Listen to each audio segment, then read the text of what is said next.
Hello, everybody, and welcome back to another episode of Countdown to Infinity. This is episode 10. Today, we will be talking about Guardians of the Galaxy, which I'm very excited about because, boy, oh boy, this is a very different movie from, I think, everything we've watched up to this point. But we're getting ahead of ourselves. I'm James, and I'm joined by... Matt. Oh, geez. What's your name? Matt. It's Matt. It's Matt. I always want to say Mark. Is that bad? Yeah. You've known me Probably for, bad. what, half Like your life? 20 years now or something In fact, like yeah, that, I'm sure. more than half your life, in fact. Yeah. Significantly more than half my life. Anyways, it's probably good to have know you. my It's name good by to have now. you. It's good to have you on the show, Mark. We're talking about 2014's Guardians of the Galaxy. This movie is directed by James Gunn. Really fantastic director, and certainly a massive reason why these movies feel and look the way that they do. Because he's also the writer of these movies. He's written both this one and Guardians 2. He's directed both, and he's coming back for Guardians 3 in a few years' time. So, yeah, he's a pretty important dude in this whole this experiment that is a movie that probably shouldn't have worked. Who else we got? We got a bunch of people in the cast here. We got a bunch of new people in the cast here. People we have not seen or heard from before. Yeah, running down the list. We've got Chris Pratt, Yep. who, like, this was his sort of, like, big first, like, movie, I think. Like, More or less. he had found a lot of, obviously, fame in Parks and Rec as Andy, and he was phenomenal in that show. I love that show. But Guardians of the Galaxy was, I think, the first one where he really pushed him into it. Because, like, before this, we'd seen him in Moneyball. That was a big one for him, I'm sure. He was in Zero Dark 30, which was a fantastic movie. He didn't have really huge parts in either of those films, No. though. Like, he Well, was he not didn't exactly really- headlining. He was just sort of supporting... He wasn't headlining any of these movies until Guardians. And then you look at Guardians, and he's been in Guardians of the Galaxy. Then he was in Jurassic World. Then he was in The Magnificent Seven. He was in Passengers. Guardians 2. Now he's in Infinity Wars. He's going to be in the new Jurassic Park movie coming out this year.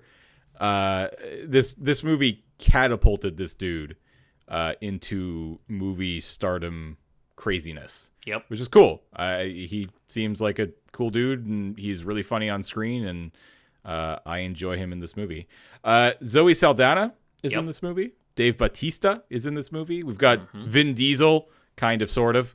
We've got Bradley Cooper, also kind of, sort of, just voiced. He voices the raccoon character. What's a raccoon? What's his name? I think his name is Mark. We've got Lee Pace, Michael Rooker, of course, Karen Gillian, John C. Reilly, Glenn Close, Benicio del Toro, who we have seen at this point. We have seen him. He was in the credit sequence for Thor 2. Yeah, that's briefly. right, of course. Yep. Yeah. So we had seen him already, but man, this is what we call an ensemble cast. There's a lot of really cool people in this movie. Yes, there is.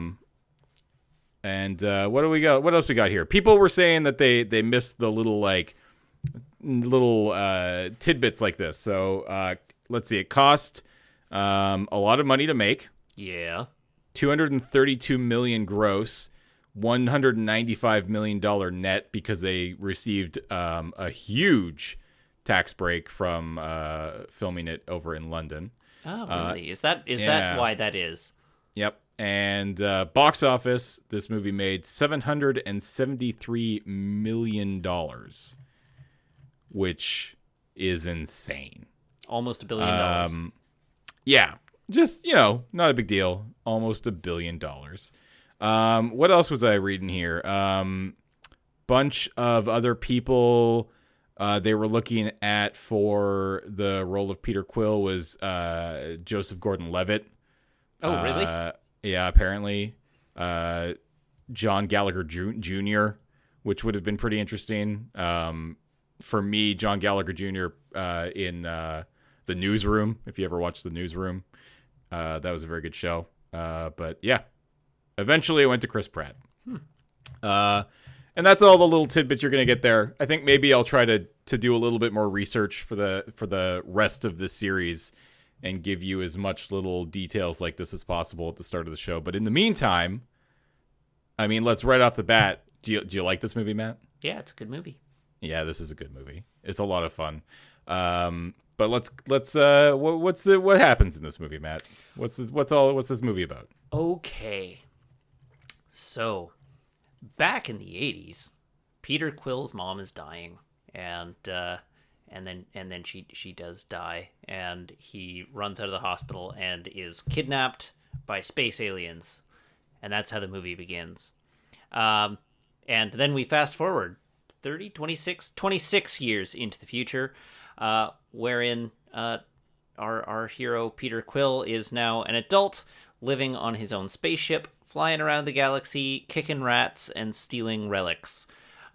He steals a relic as part of his group of Ravagers, like a task given to him by his kidnapper and now like surrogate father figure.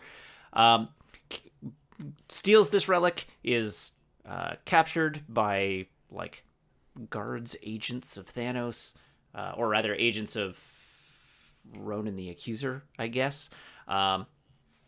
He manages to evade them, makes his way to Xandar, where he has a buyer lined up, and goes to meet his buyer to sell the relic that he's stolen, double-crossing basically everyone along the way, wherein, he's double-crossed the Ravagers, because they were supposed to make the sale, and he's basically just doing it and keeping the money for himself, because he's kind of a roguish dude.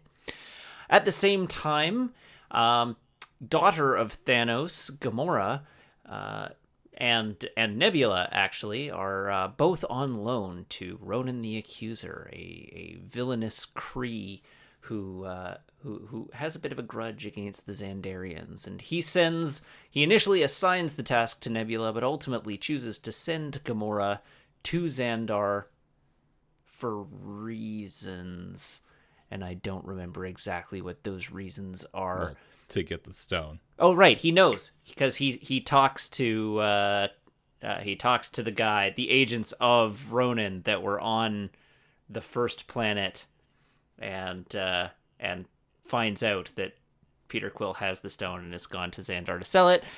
So yeah, he sends Gamora to Xandar to find Peter and take the relic and bring it to him.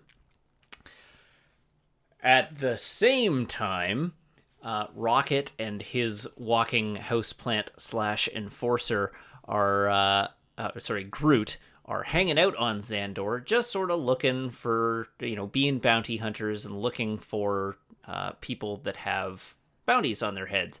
And given that Peter has double-crossed the Ravagers, he's got a bounty of, 40,000 credits on his head, so they decide they're going to capture him and turn him in for the bounty. This all comes to a head as they all basically make their moves on each other at the same time. Peter is unable to make the sale to the relic collector, or the fence that he's dealing with, because the fence realizes that Ronan's involved and wants nothing to do with it.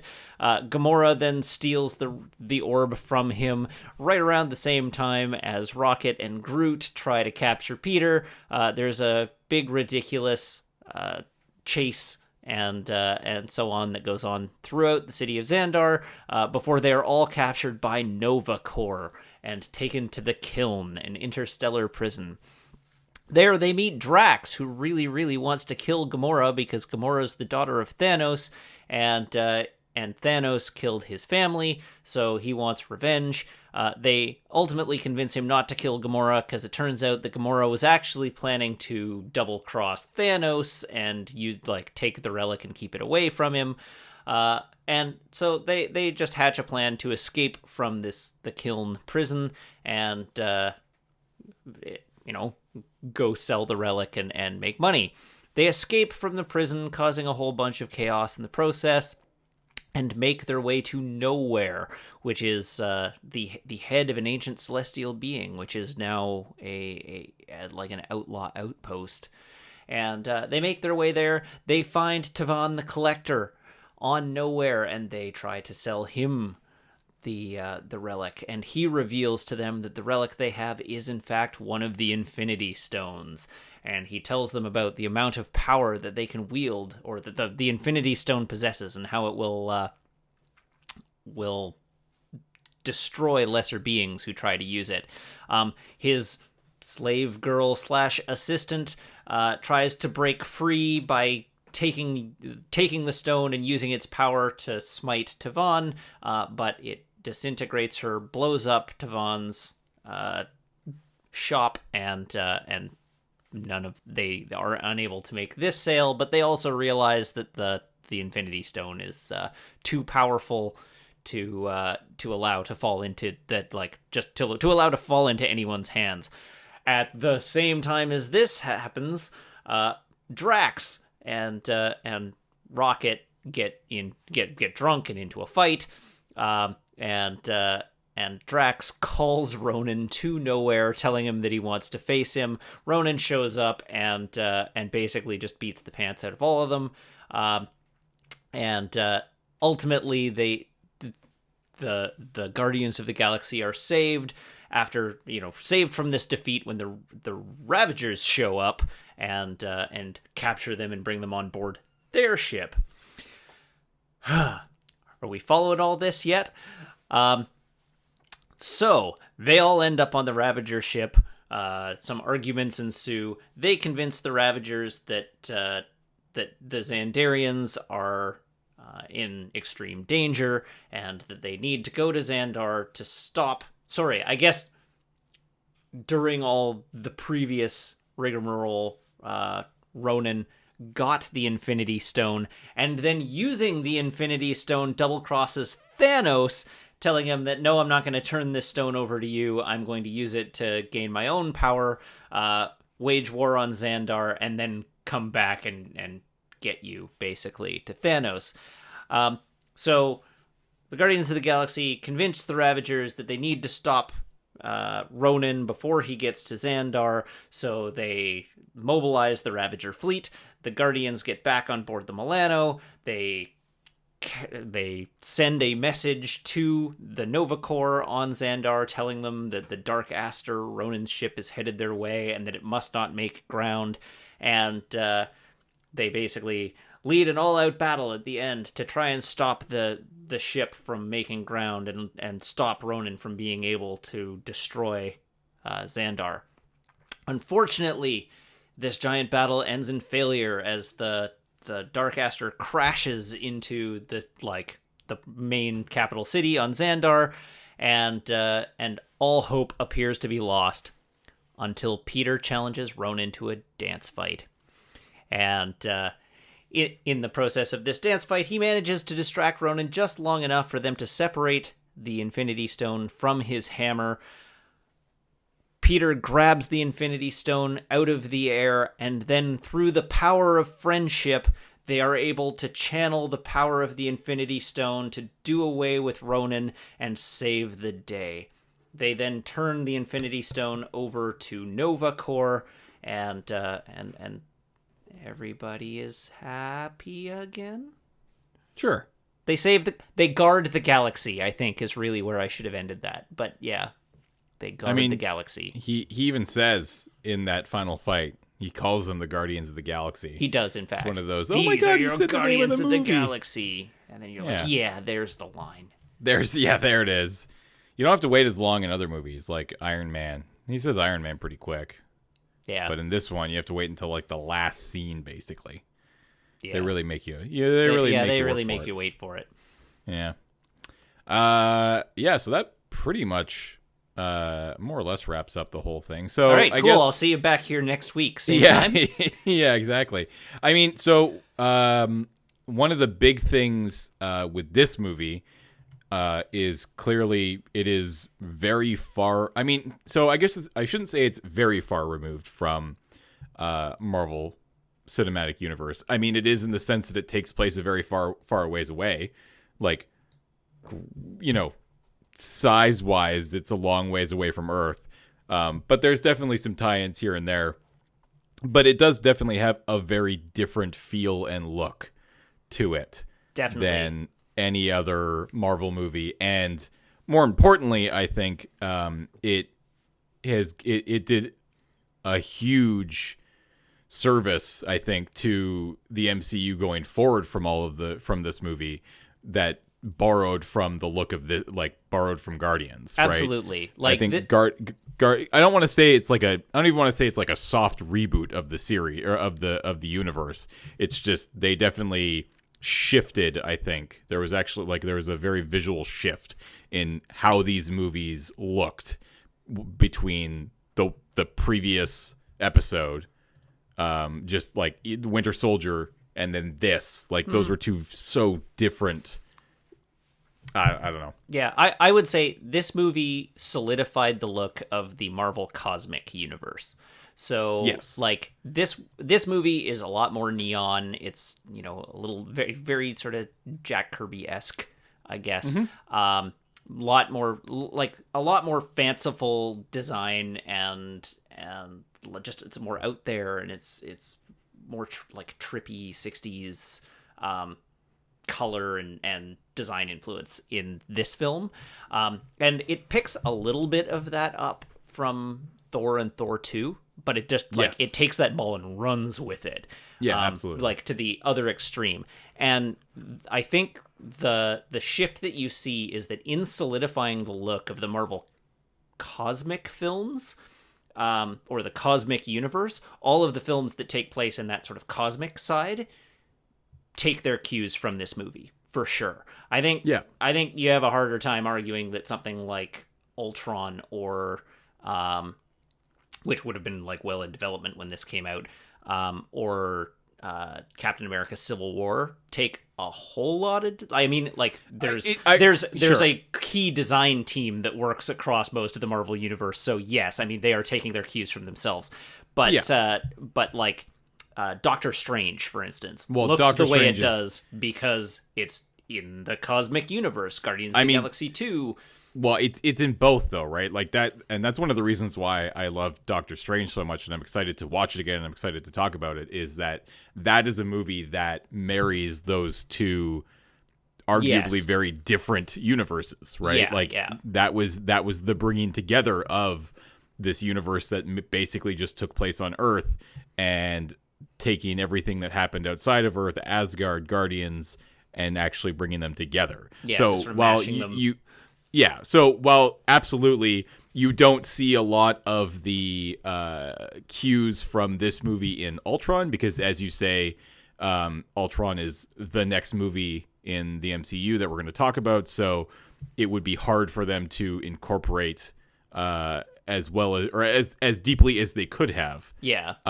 I think you start to see it a little bit more, and it shouldn't be in your face, and it isn't, and I like that. I like that.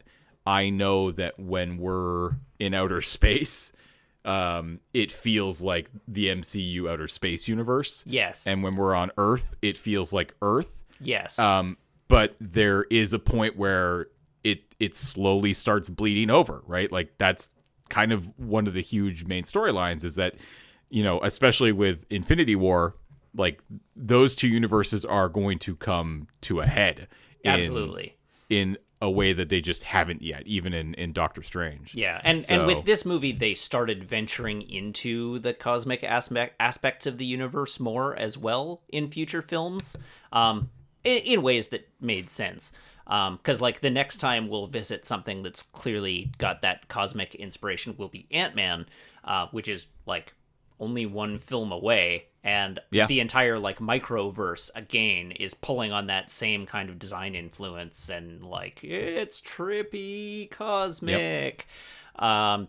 And yeah, so they play on the space and magic and that kind of thing more, and they get more willing to incorporate. So I'd agree with that. I still think the Captain America movies hold their own.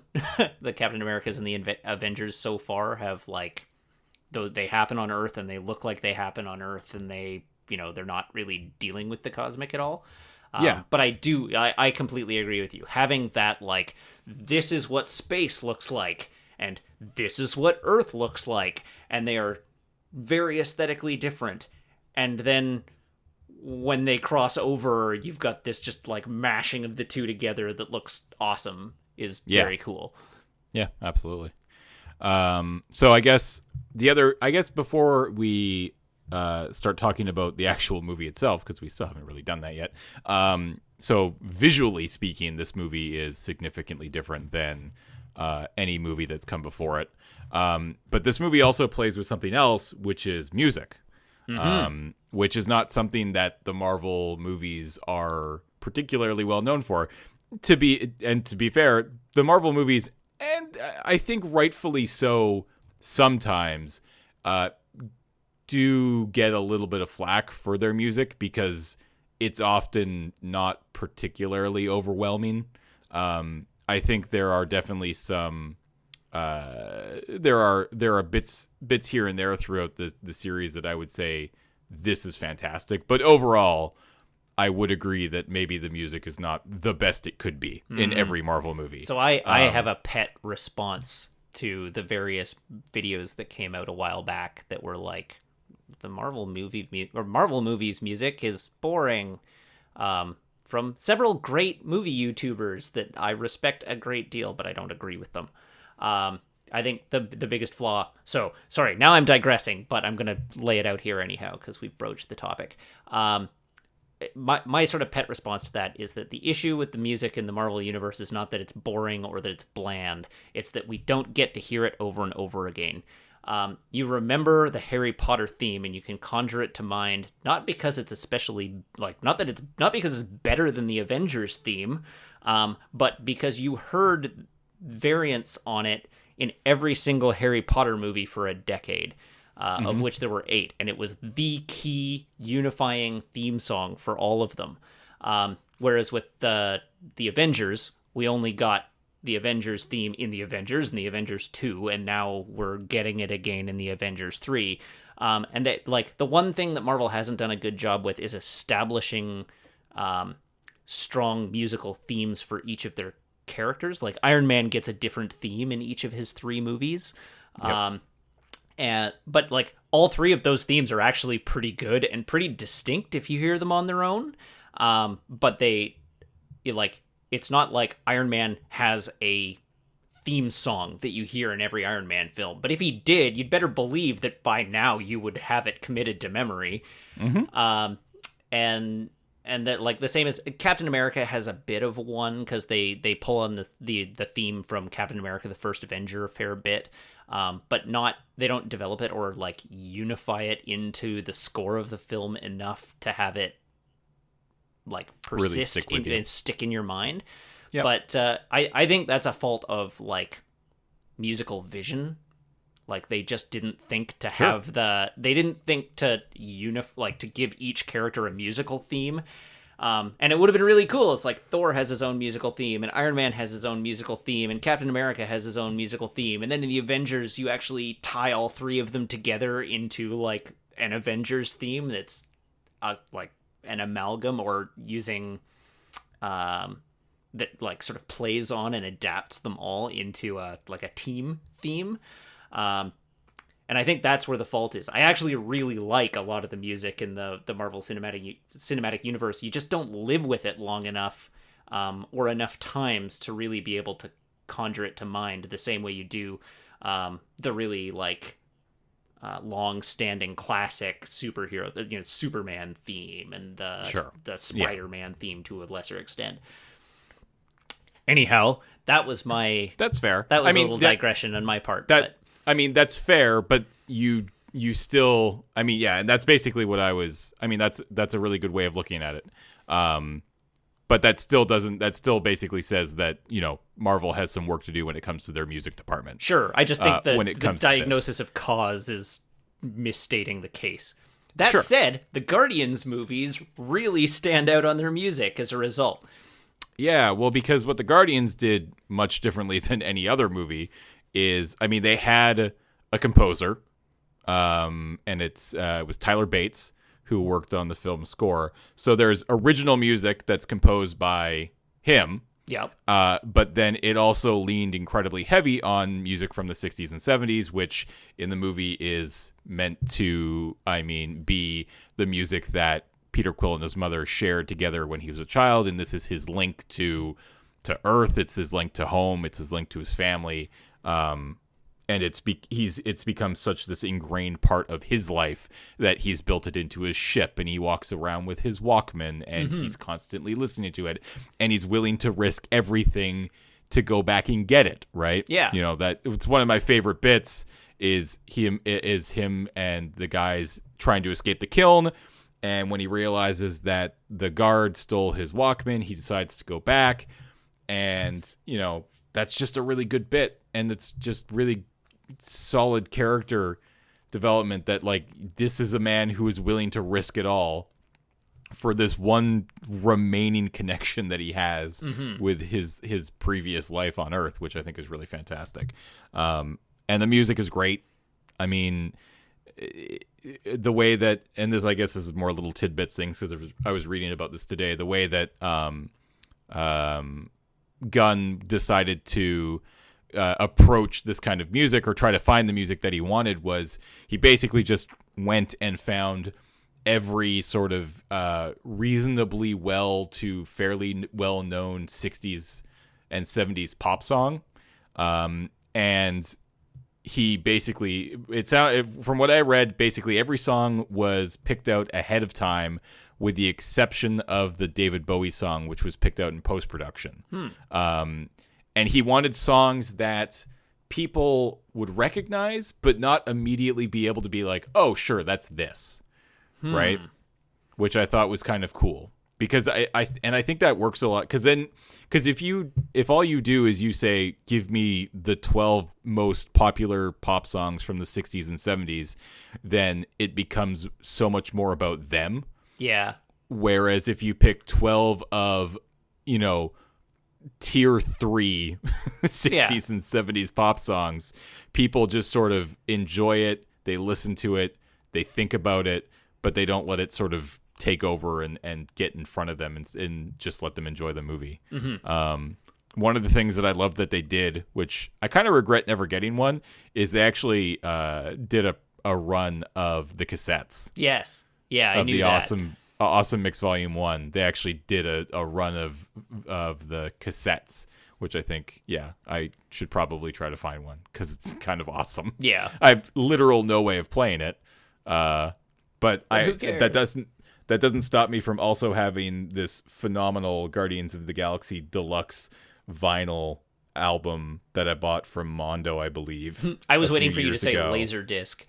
No, not Laserdisc. It's a vinyl of, I think it's the deluxe, so it's the Awesome Mix and the original soundtrack as well. Oh, nice. Together, and I have it's in this. It's like this gorgeous cover art, and it's framed and it's hanging in my office. And I'm looking at it right now, and it's just really good. Nice. But I've never listened to it because I don't have a record player. Yep. But the music is a huge part and factor in this movie. With a lot of really great songs. And it's really good. Yeah. It sets the tone of the movie really, really well. It makes it feel just like they did a fantastic job selecting the music for this film. It's just always tonally bang on. Anytime you get a pop song, it's the perfect musical hit. I agree. All right, well, we've spent 30 minutes talking about a whole bunch of other stuff. We haven't actually talked about the movie and what we think about it. I really like this movie. We watched it on Sunday night, and normally I have my phone open with a notepad open so I can write down my nitpicks, and I didn't write anything down because I wasn't looking at my phone, because I was like, damn, this is a really fun movie. Yeah. That isn't to say there isn't probably things I have issues with, but it's just it starts really sad. And oh my god! So that opening is devastating. It's a lot emotionally, a lot more emotionally difficult than I remember it being. It also it's hard. It's interesting to watch. I think this is the first time I've watched Guardians since Guardians 2 came out, and there's so much, just all the references to his father, the way that his mother talks about his father, the way that Yondu talks about his father. And I don't really want to get into it too much because I don't want to get ahead of ourselves, but knowing where this series is going was really interesting to see all that, because clearly his mother still loved the father. Yes. Yondu thinks he's a dick. Yeah.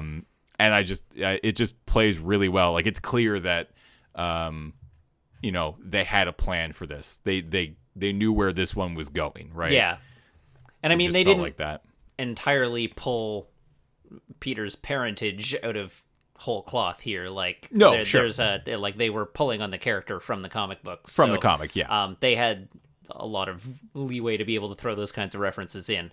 Although the exact function and like who the character actually is and whatnot is all actually quite different. They knew that going into this, at least they had the rough outline of where they would be going next and what the interesting questions to ask around Star-Lord are. Mm-hmm. But so you have this really incredibly sad and emotional start, and then you go into what became one of probably the best opening scenes, sort of most upbeat and just fun opening scenes in a Marvel movie with him, You're like casually cruel. Yeah, and casually cruel. That's very true. And one that they definitely tried to replicate in the second one for sure. Like, they basically were like, hey, remember what we did in 1? Let's turn that up to 11. And obviously we'll talk about that with 2, but I think they use it to better effect in 2. But they definitely do. Yes, that's fair. But the music kicks in there and it's great. And the movie wastes basically no time. I forgot just how quickly they all wind up in prison. Mm-hmm. Like, it's like, here is this opening set piece, and all of a sudden now he's on Xandar, and the fight between Quill and Gamora and Groot and Rocket is fantastic. Like, it's just a lot of fun. Yep. It doesn't overstay its welcome when it easily could have. And then all of a sudden they're in prison, and you're like, oh, okay, wow, this came a lot. I thought this was later in the movie, but sure, let's do this now. And then even the prison scene, I was like, okay, we're into this thing now. And then all of a sudden it's just like, nope, now we're at the escaped part.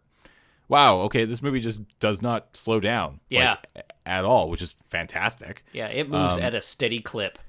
And when it does slow down, which is arguably the best time to do it after they get out of nowhere and they realize that they need to do something and not just turn around and run the other way. You have that moment to breathe, which is fantastic. Mm-hmm.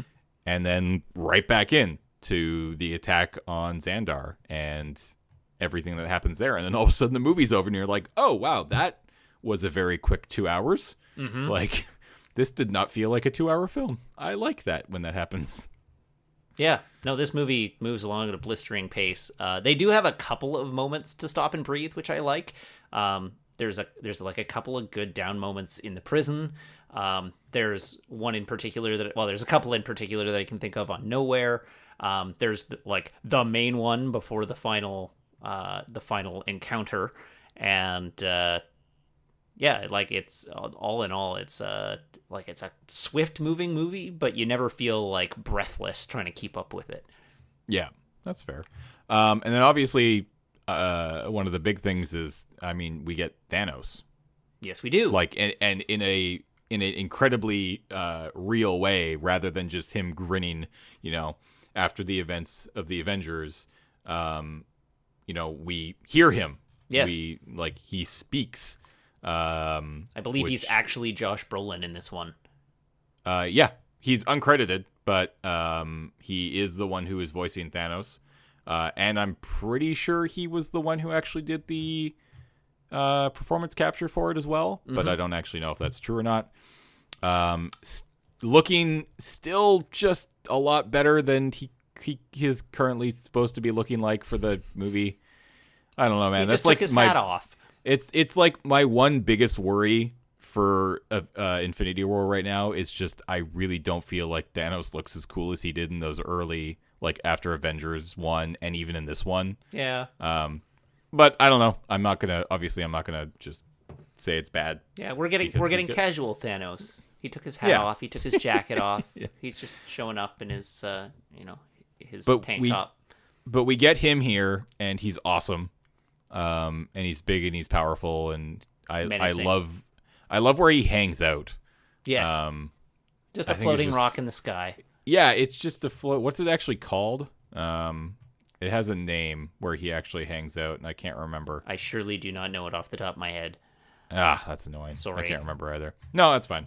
But yeah, that's a great little scene with him, and then Ronan, as you were saying earlier, he double crosses him. And he's like, you know what? Turns out this is actually an Infinity Stone, so screw you. Yeah. I will destroy Xandara, then I'm coming for you. Yeah, it's like, I think I got this, actually, but thanks. So that was kind of cool. Mm-hmm. I don't know. What else you got about this one? So I like this movie. I'm a little muted on it, especially the first time I saw it. I thought that it had more faults than it warranted. I've softened on that since then. I think it's a better film than I originally gave it credit for. But this movie does show its seams to me a lot. I think what it does well, it does so well that it mostly outweighs the like foibles and things that bug me about it. But it does have a few. There are a couple of jokes that fall extremely flat for me. One of them isn't a really obvious one. I, back in the day, really felt like Gamora was the more interesting main character. I've come around on it because this movie is sort of about a little bit of, it's more about the team. Like, at the time I was like, Peter Quill's kind of a jerk, and he doesn't actually, like, this isn't really his story, and he doesn't really do much of anything. He mostly is just along for the ride in this movie, whereas the character with the most agency in the plot is Gamora. And so the movie basically should have been about her, but I've sort of come around. It's like, no, this movie's about the team. It's the Avengers in space. And you know, it's about each of the characters finding their family in space, right? So as I've spent more time with this movie, I've come around on a lot of things. But yeah, like, I love the production design. I like all the characters. They're very easy to spend time with and enjoy. The plot is both small the story is both small and big at the same time, because like they are saving a planet and guarding the galaxy, but the core of this is basically about them finding each other and finding strength in each other and like becoming better people by finding each other, which is actually like a nice little storyline to have in this movie. Even if Peter doesn't have a whole lot of character growth in this movie in and of itself. But yeah, like, I like this movie. It's not going to be at the top of my list, spoilers, but it's very good. I don't know if it's necessarily fair to say he didn't have much character growth. I don't know. I think he's still clearly a pretty damaged person. Yes. I mean, you're talking about a human being whose mother died when he was 8, and then abducted by aliens, and they were Ravagers, and he was reminded every day basically that if it wasn't for Yondu, they would have eaten him. Yes. And he's clearly very full of himself. He's clearly a loner at the beginning of the movie, right? Like, yeah. This is a guy who you get the sense that if given the opportunity, he just would rather do everything by himself the way that he wants to do it. Yes. And the people that he surrounds himself in this movie, open him up to the idea that, hey, maybe, working in a team as a group isn't such a bad idea. Isn't such a Yeah. bad thing for you. Yeah, so my counterpoint to that is that he sort of solves that by becoming the leader of the group and telling everybody what to do. So he's still basically doing things his way. He's just now got a group of people to do the work for him. Yeah. And like that's not fair. I realize that that's not Yeah. an entirely fair read of it, but that's kinda how it works. I mean, I guess, he's like, still an irredeemable man-child at the end of this movie. He's just Yes. like he's found people that support him. Yeah, and I guess And that's okay. Because I guess for me, I don't. I mean, especially when I know that these characters are going to return. I know that we're going to see more with the Guardians of the Galaxy. Mm-hmm. I don't need you to go from, horrible dickbag of a human being to completely and utterly reformed by the end of the movie. No. Because that's not realistic. No. Like, which I think is something that, Marvel has the ability to do, right? I mean, Tony Stark wasn't entirely redeemed by the end of Iron Man 1 by any means. Yeah, for sure. He continued to be a dick. And we'll talk about this. I mean, this is a topic of conversation that we should, put a pin in and come back. Because honestly, I remember Guardians of the Galaxy 2, but I don't actually remember, where these characters were, emotionally, as a human being at the end of it. I'm curious to see, we can readdress this and see if he makes more progress or less progress or about the same. Yeah. Right? Spoilers, So- I think he makes more progress in the second film. Yeah, and but that's good. Yes, Like, no, I think absolutely, that's really cool. absolutely. Like, So- I don't think he needs to have a ton of character development in this one. It's just like his arc in this one is not tremendously it's- well defined. It's hard because you said it yourself. You never, when you first saw it, you sort of thought of Gamora as the more interesting main character. And the fact is that, this movie does a fairly good job of highlighting and giving the screen time to all five of them. I mean, Yes. Groot is obviously a little, kind of whatever. Like, Groot's like, he sacrifices himself. Like, Groot's pretty much the most human, perfect, the best character here, right? Absolutely. Like, he is more or less flawless when it comes to just being a good living thing Yes. that respects and loves the people around him. Yes. So I guess excluding him, they give a lot of time to all four of the other people. If anything, I mean, I think Drax is kind of the problemed character. Really? Because like Drax is the one that gets a ton of development in this movie. Yeah, I mean, I just remember there being some kind of like weirdly, there's some weirdly misogynistic crap with that dude. Well, so there's And definitely so let's address the joke, because that's Sure. the one that falls flat for me.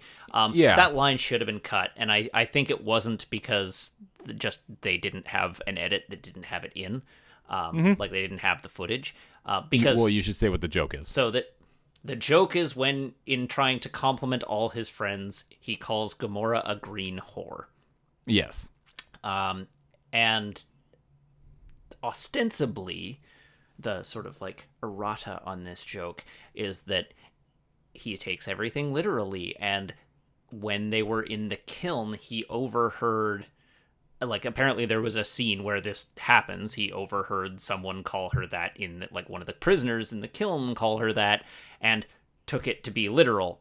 And so he didn't think anything of it at the end, and it was a callback to that scene in the kiln, except that scene in the kiln isn't in the final cut of the film. Right. And so it just comes out of nowhere and Yeah. doesn't really make any sense in context. Yep.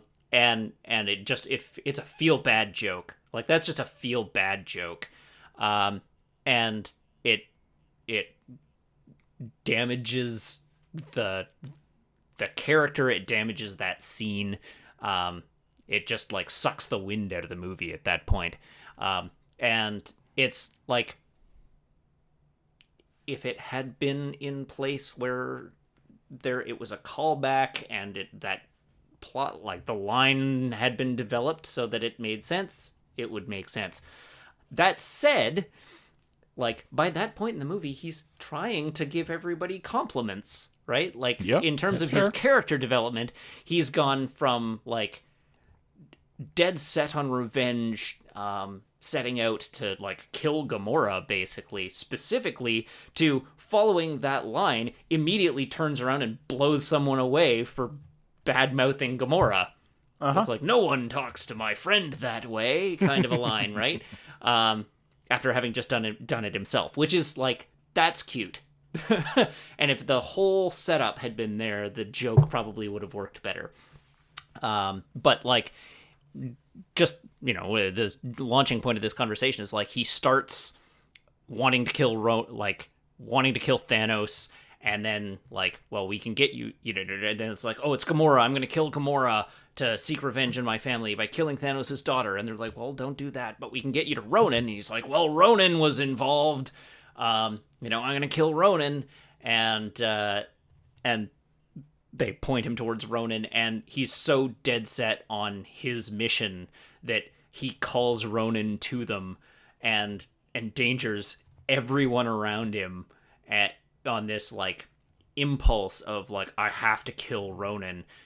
My mission is most important. And then realizes like the danger he's put everybody in, and how much they're like, you know, they're relying on him, but how much he's now relying on them as well, and how they are replacing his, like, he's starting to form attachments to them, and they're replacing his family because he's finding a new family with these people. And then he becomes very defensive of them and protective of them. Like, that's a good arc for a character. And by the end of the movie, he's sitting there like petting Rocket, like as this sort of like gentle giant, like comforting him as Rocket is mourning Groot. And like, that's a great scene. And like his I think his character gets a ton of development in this movie. And you know, the joke is one of the themes of the film that stands out to me, but I like Drax in this movie for the most part, and part of that is just how he ties into like the way the Guardians form, and how his arc through the film leads him to where he wants, like, where not only like he wants to join the team, but he like feels like he owes it to them to do so, and he, you know, he owes them a debt for, rather than the other way around. Like, he's sort of completely reversed and is like, no, wait, you guys are you make me better. That like, that's, I mean, every character gets a bit of that throughout the movie, but that's like, it's one of the things I like about this movie a lot. Yeah, it definitely feels like a very personal film, which I think is cool. Yeah, again, it in so many ways, this movie just feels so much different than a lot of what came before it. And yeah, I really like this movie a lot. I think it was good. It's a good movie, but it was better for just the MCU. Absolutely. I think this is one of those like important movies. Like, if you had to pick a few that really, you know, set the tone and, you know, maybe changed the way that future films looked at doing things, this is probably one of them. It's got to be one of the higher ones up there for sure. Totally agree. Where do you rank it? What are my rankings so far? So you are currently sitting at Captain America: The Winter Soldier is number 1, The Avengers number 2, Iron Man number 3, Thor number 4, Iron Man 3, Captain America, Thor: The Dark World, Iron Man 2, and then Hulk. And then I am exactly the same, with the exception that you and I are swapped on Captain America and Thor. So you have Thor 4, Cap 6. I have Cap 4, Thor 6. Okay, this goes above Thor for me. This is between Thor and Iron Man. Okay, Iron Man 3. Or sorry, No. yeah. Sorry, I had Thor above Iron Man 3. Yeah. So this is like between Thor and Iron Man, I think. So this is your new number 4. Yes. Interesting. I All right. could maybe argue that it belongs above Iron Man, but I think I'm happy with it. Iron Man is such a perfect film. Yeah, no. So yeah, for me, it's gonna take. It takes a lot for any of these films to crack my top 3 at this point, which is your top 3 as well. And I think it's probably you're the same. I think cracking that Winter Soldier, Avengers, Iron Man top 3 is no easy task. Yeah. I put it actually one lower than you.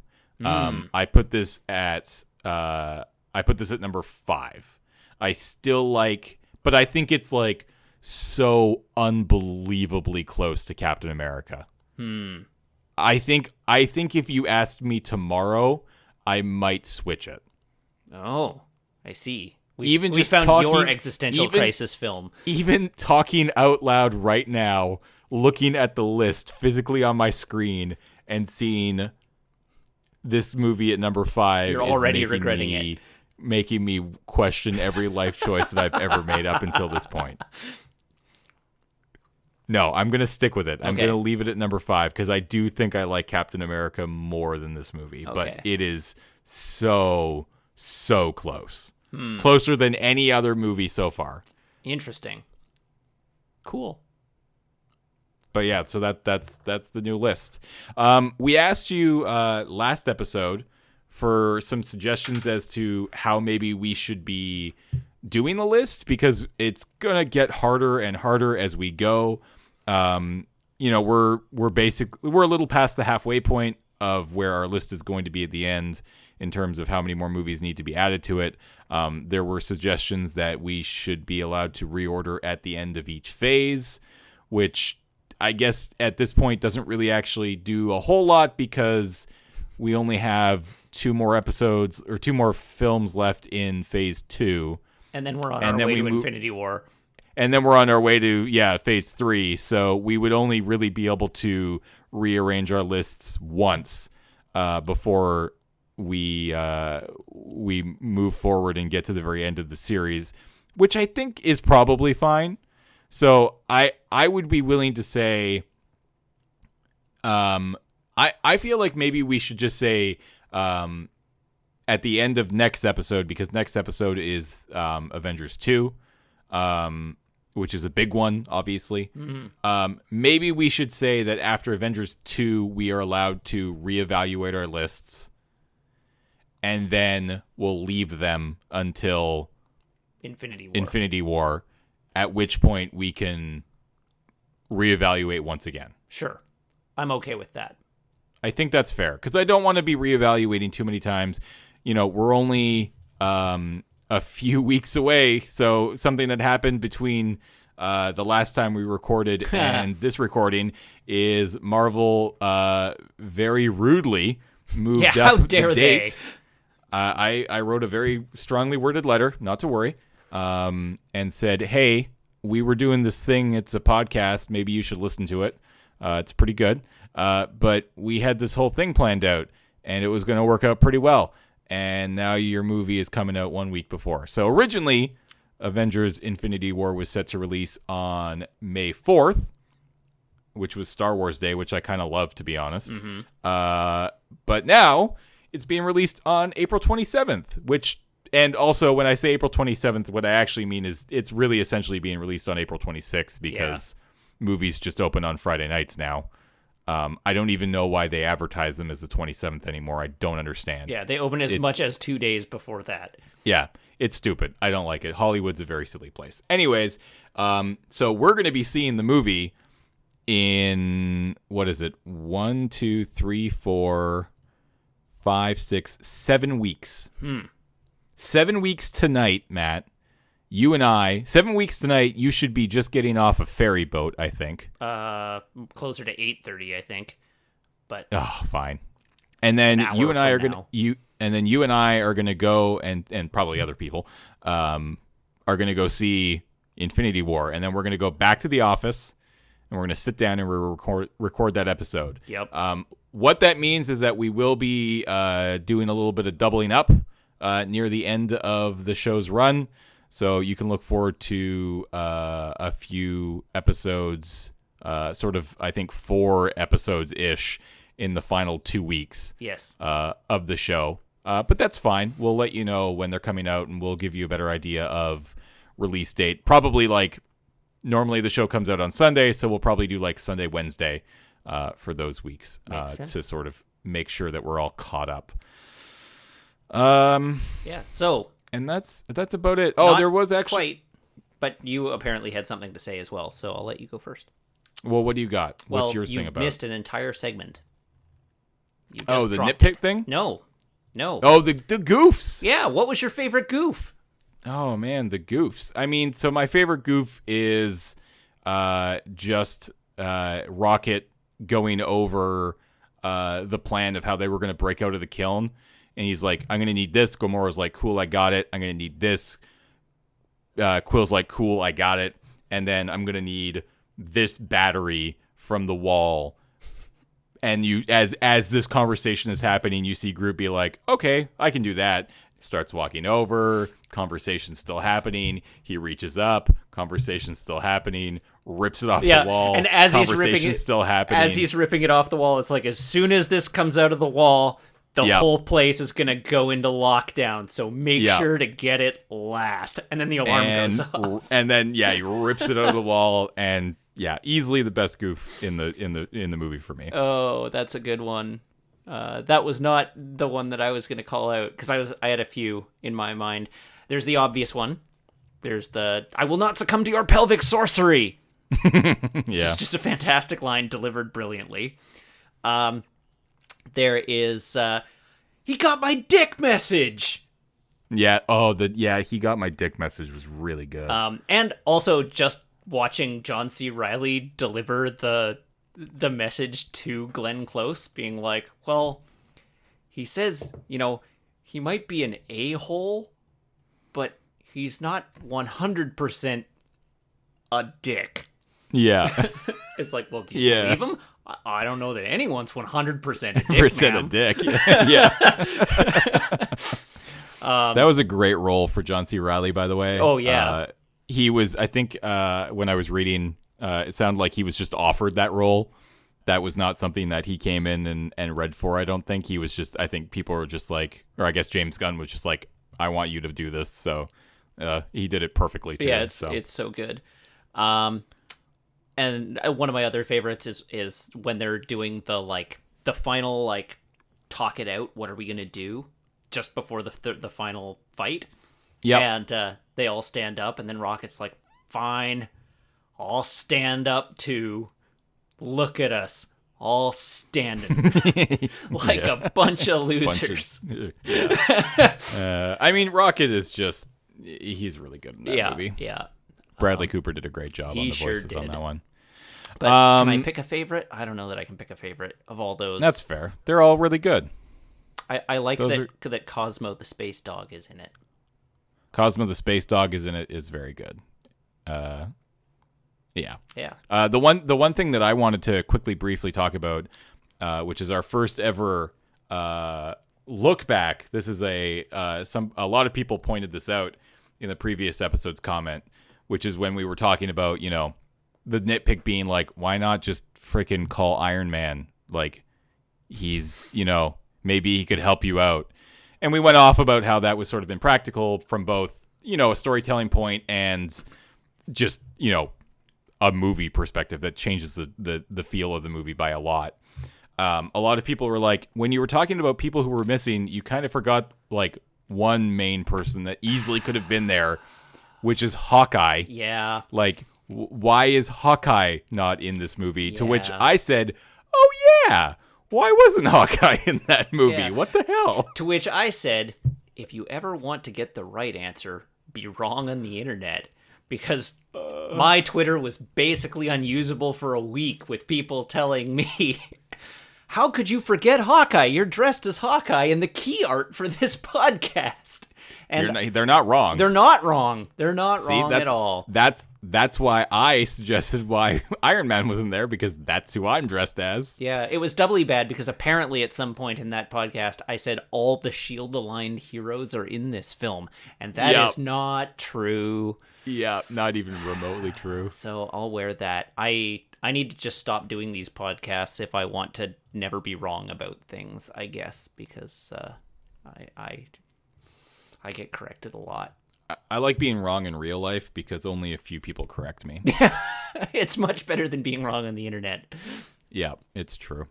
All right, I think that's actually we're gonna wrap it up there for this week. I'm excited. We move on to the second Avengers film, which I haven't seen in years now.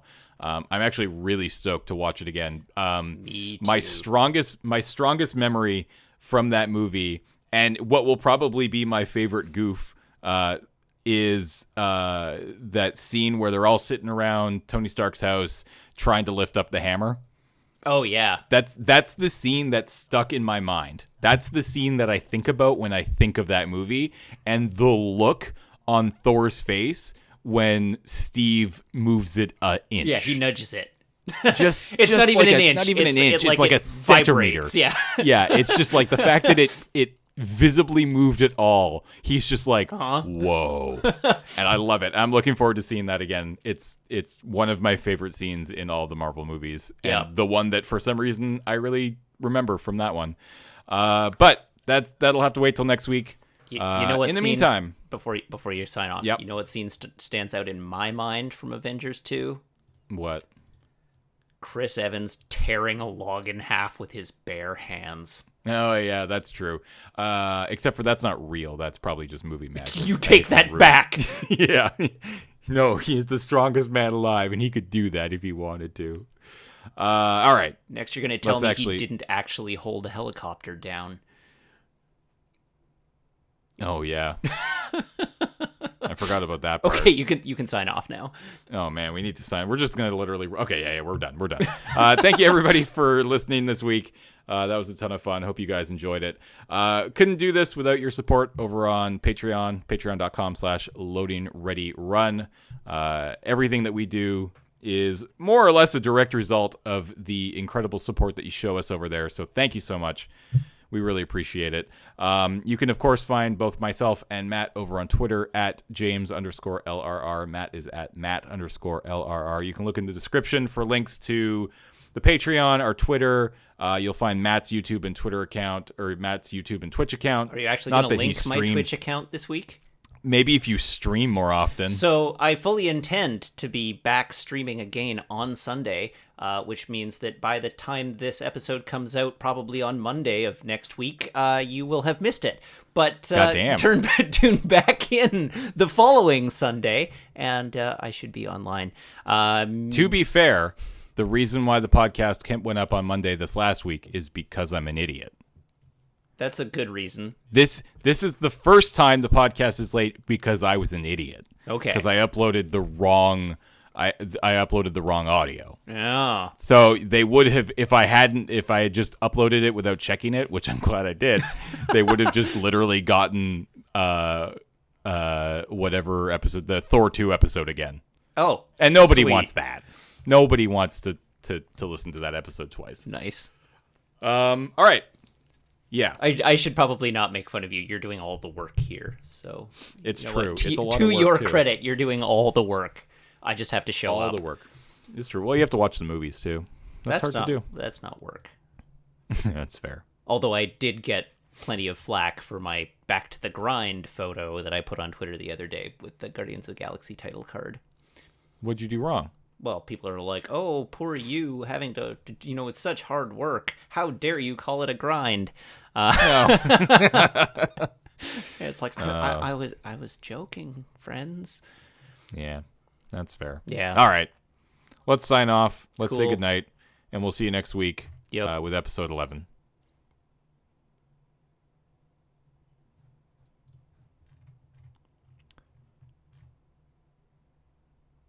So there's somebody on YouTube who would like me to start putting music in those fake out moments right there. Other than the silence. The end credits of the... Yeah, of like the show or something like that. Or the movie in question. That's the real deep cut, is to take the actual end credit theme from whatever the movie is and start it. That sounds like, all of this sounds like a whole lot of work. Do you know what's not a lot of work? Leaving it silent? Saying, well, we'll see you next week, and then literally just sitting at my desk for 13 seconds, being completely silent. Yeah. And not having to do any editing work whatsoever. Yep. Ship it. But we'll see. Hey, who knows? Maybe this week there was music there because I felt generous. Yeah. I want it to be nice. We'll find out. We will find out at 5 p.m. on Sunday when James gets around to editing this episode. Damn straight. Hey, let's talk about this post-credit scene that basically is meaningless. Teven. Wait, no, you skipped one. What one which one did I skip? Baby Groot. Oh, Baby Groot. That doesn't even really count. He dances. It's not even a mid-credit scene. It cuts to black and then cuts back to it. Yeah. Okay, so Baby Groot's back. Actually, I feel like I saw just the other day James Gunn saying canonically that is not Groot. Yes, canonically it is a new, it's a new Groot. It does not have any of his memories. Groot is dead. It is the son of Groot or whatever he said on Twitter. And I love that he did that. Oh my god. The people were losing their minds. It was phenomenal. I loved it. James Gunn, you're awesome. And they say the Marvel movies don't have stakes because no one ever dies. Yeah. I loved it. It was really good. So yeah, okay, fine. Baby Groot dances. It's adorable. Actually, James Gunn, who danced. Oh, really? He did the mocap for it? I think he did. I think he was the one who did the mocap for that one. So Sean Gunn, who played one of the Ravagers, and is his brother in real life. Sean Gunn and James Gunn are brothers. Yes. And he plays Kraglin in the film. Yep. He stood in for not only Thanos, I guess, during the very brief scene that he was in. He also did a bunch of standing in for Rocket on set. Oh. Which is kind of neat. And I guess they used a decent amount of his facial expressions and stuff for the animators to go off of. Oh. Which is pretty cool. Yeah, that is cool. But I feel like I remember reading somewhere that Sean Gunn or James Gunn did the actual dancing for Baby Groot. I could be wrong. I could be making that up. No. But I think that was the case. It's on the internet now. It must be true. Must be true. That's fair. Okay, so there's Baby Dancing Groot, which is adorable and cute. And then there's the proper post-credit scene, which sees us back on Nowhere in the Collector's now very exploded shop, or whatever you want to call it. Vault. His archives, I guess.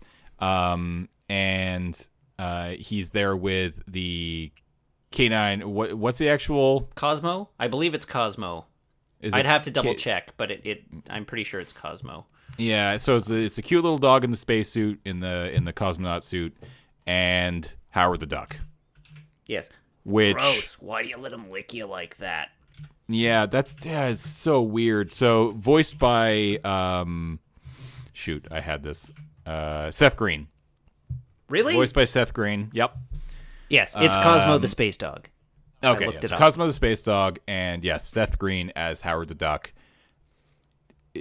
I don't know what the deal, I'm not entirely sure why they did the Howard the Duck thing there. Oh, just because it's cute. It's a throwaway. I guess it's just a cute little throwaway thing. As usual, I really prefer it when they do something interesting with these things, further the story or give a little bit of a tease. Your next movie is freaking Avengers, right?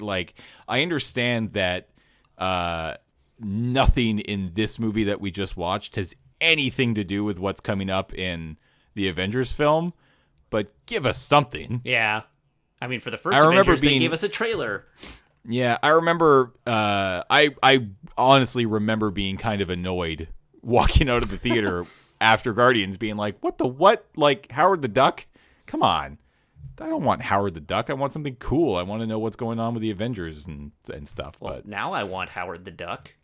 that's fine. I don't know if Howard there's the Duck any... for Infinity War.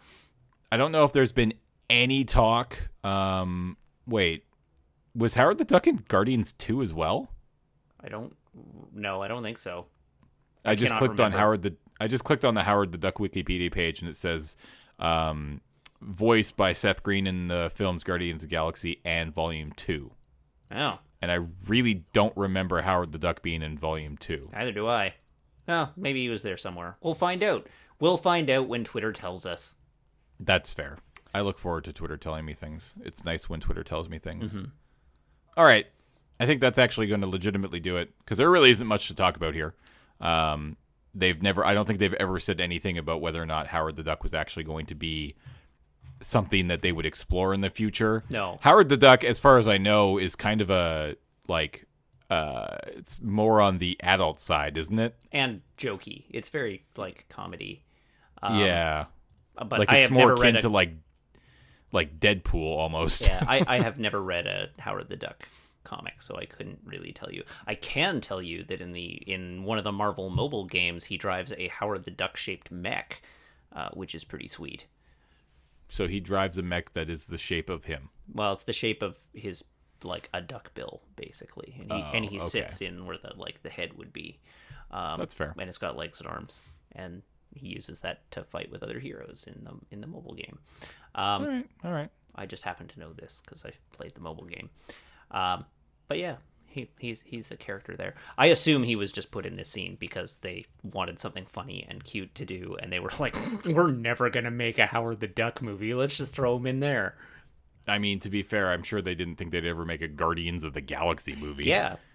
I mean, so at least there actually has been a Howard the Duck movie before. Yeah. There was more precedent for that to exist than Guardians of the Galaxy. But yeah. Well, check back with me in 15 years when they're really scraping the bottom of the barrel in terms of characters, and the Howard the Duck movie comes out.